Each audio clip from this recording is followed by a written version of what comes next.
భారత్ పాకిస్తాన్ల మధ్య ఉద్రిక్త పరిస్థితులు నెలకొన్నాయి. యాంటీ టెర్రర్ ఆపరేషన్ సన్నాహాల్లో భారత్ బలగాలు నిమగ్నమై ఉన్నాయి. ఉగ్రదాడి ఉద్రిక్తుల మధ్య హెలికాప్టర్లు రంగంలోకి దిగాయి. 4 నెలల తర్వాత ధ్రువ్ హెలికాప్టర్లు ఎంట్రీ ఇచ్చాయి. సైన్యం అవసరాలను తీర్చడంలో హెలికాప్టర్లు కీలకంగా వ్యవహరిస్తున్నాయి. ఎక్కడైనా ల్యాండ్ అయ్యేందుకు అడ్వాన్స్డ్గా ఉన్నాయని బలగాలు తెలిపాయి. ధ్రువ్ హెలికాప్టర్ల రాకతో army, air force operational capacity మరింత బలోపేతమైంది. దీనిపై పూర్తి సమాచారం మా ఇన్పుట్ ఎడిటర్ రాజేందర్ ఫోన్ లైన్లో అందిస్తారు. రాజేందర్. రవి, ఏదైతే ఏప్రిల్ 22వ తేదీన పహల్గామ్ లో ఉగ్రముఖ దాడి తర్వాత భారత్ పాకిస్తాన్ మధ్య ఉద్రిక్త పరిస్థితులు రోజు రోజుకు పెరుగుతున్నాయని మనం చెప్పవచ్చు. ఈ నేపథ్యంలోనే రెండు దేశాల మధ్య కూడా ఇప్పటికే తీవ్రమైన ఉద్రిక్త పరిస్థితులు నెలకొన్నాయి. మరోవైపు భారత నియంత్రణ రేఖ వెంట పాకిస్తాన్ సంబంధించిన ఆర్మీ ఇప్పటికే కాల్పులు జరుపుతూనే ఉంది. దీనికి ధీటుగా భారత సైన్యం కూడా వారికి సమాధానం ఇస్తుంది. మరోవైపు రక్షణ పరంగా భారత్ అనిశ్చర్యలు తీసుకుంటూనే పాకిస్తాన్ మీద వారికి ఉగ్రవాదులను పెంచి పోషిస్తున్న వాళ్ళకి మద్దతు ఇస్తున్నటువంటి పాకిస్తాన్ కు ఎలా గట్టి బుద్ధి చెప్పాలనే లక్ష్యంతోనే భారత్ అడుగులు వేస్తుంది స్పష్టంగా తెలుస్తుంది. ఈ నేపథ్యంలోనే తాజాగా రెండు దేశాల మధ్య కొంచెం రక్షణ పరంగా ఉద్రిక్త వాతావరణం నెలకొందని మనం చెప్పవచ్చు. అయితే తాజాగా భారత దేశం ధ్రువ్ హెలికాప్టర్లకు రంగంలో దింపింది.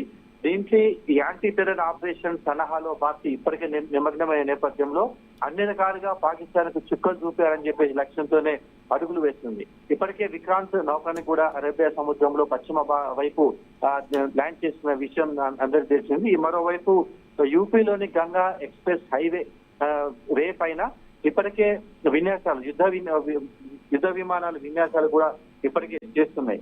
అయితే ప్రధానంగా దీంట్లో మన రక్షణ రంగానికి ధ్రువ్ హెలికాప్టర్ ఎంతగానో ఉపయోగపడతాయి. అటు ఆర్మీ కానీ, ఎయిర్ ఫోర్స్ కానీ ఈ హెలికాప్టర్లు ఎక్కువ ఉపయోగపడతాయి. తక్కువ సమయంలో ఎక్కువగా దాడులు చేసే కెపాసిటీ ఉంది. దాంతో పాటు లైట్ వెయిట్ కూడా ఉండటం ఈ ధ్రువ్ హెలికాప్టర్ యొక్క ప్రత్యేకతగా మనం చెప్పవచ్చు. అయితే వీళ్ళను బట్టి ఈ ధ్రువ్ హెలికాప్టర్ ఎక్కడైనా ల్యాండ్ చేసుకునేటువంటి అడ్వాన్స్ లైట్ హెలికాప్టర్ గా దీనికి పేరున్న నేపథ్యంలో 4 నెలల తర్వాత ఈ హెలికాప్టర్ ను రంగంలో దింపింది. ఇప్పటికే మరోవైపు యుద్ధ విమానాల విన్యాసాలు కూడా యూపీలోని గంగా ఎక్స్ప్రెస్ వే పై కొనసాగుతున్నాయి. అంటే దీన్ని బట్టి రెండు దేశాల మధ్య ఉద్రిక్తత అంతకంతకు పెరుగుతుంది. ఖచ్చితంగా పాకిస్తాన్ ఉగ్రమూకులకు దారి చెప్పాలి. అదేవిధంగా ఉగ్రమూకులను మద్దతు ఇచ్చే పాకిస్తాన్ కూడా గట్టి బుద్ధి చెప్పాలి లక్ష్యంతో ఉన్న నేపథ్యంలో రక్షణ పరంగా, అటు వాయు పరంగా, నౌకాదళ పరంగా, ఈ ఆర్మీ పరంగా వాటి గట్టి బుద్ధి చెప్పే ఇప్పటికే సలహాలు చేస్తుంది. మరోవైపు ఇప్పటికే సింధు జలాల విషయంలో పాకిస్తాన్ బంద్ చేసి ఇప్పుడు నిర్ణయం తీసుకున్న నేపథ్యంలో ఆర్థికంగా కూడా వారి మూలాలను దెబ్బకొట్టాలనే లక్ష్యంతోనే భారత్ ఉంది.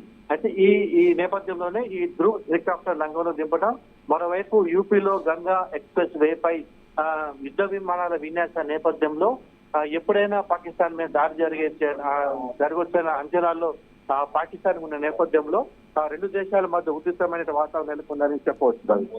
Right, thank you Rajendra.